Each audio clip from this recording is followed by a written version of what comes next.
Well, I have known Jill for several years now, and Jill is one of those individuals that always stands out as going above and beyond. She's not just your average nurse. She has this unique ability to always put herself in the position of the patient. Jill embodies, to me, the compassionate caregiver. It's very intrinsic to her. It's not something she has to walk in and put on.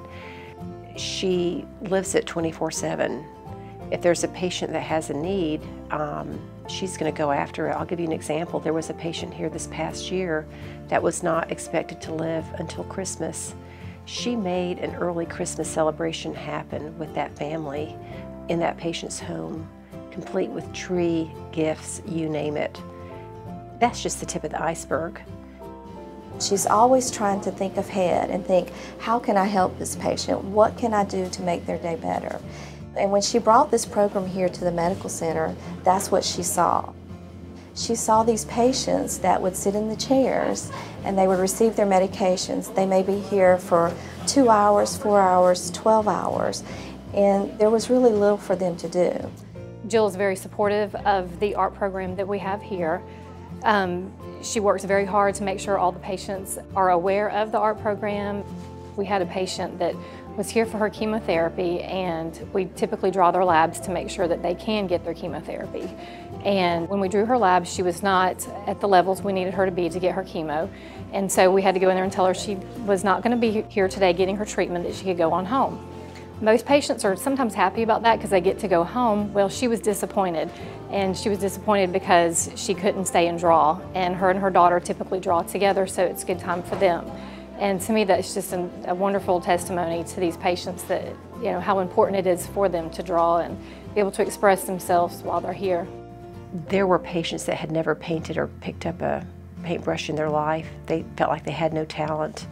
The artists worked with them.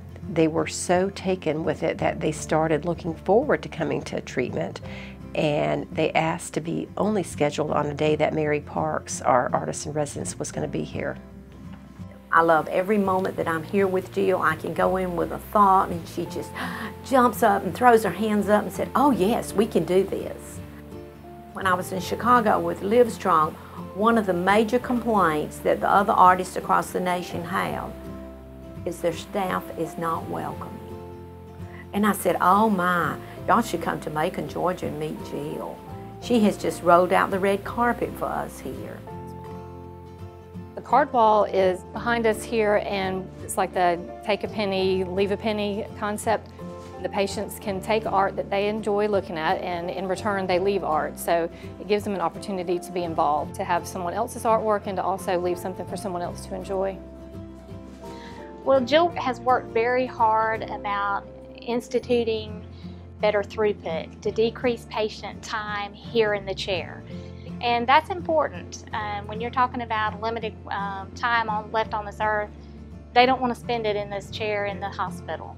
You want to spend it at home with your family members and your loved ones. I really appreciate this award, and first and foremost, I want to thank God above, because without Him I could not do this job every single day. I appreciate Megan and Nancy for nominating me and seeing the potential in me to be a hospital hero. I think that's quite an honor.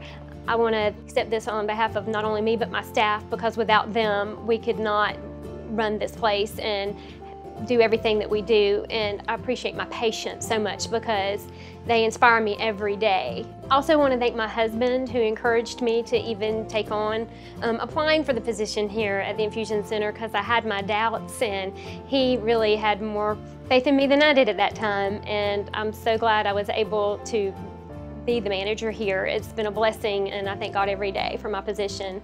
And appreciate my family and the support I have from my children, Zoe and Noah, and my mom and dad. Thank you for all you've done.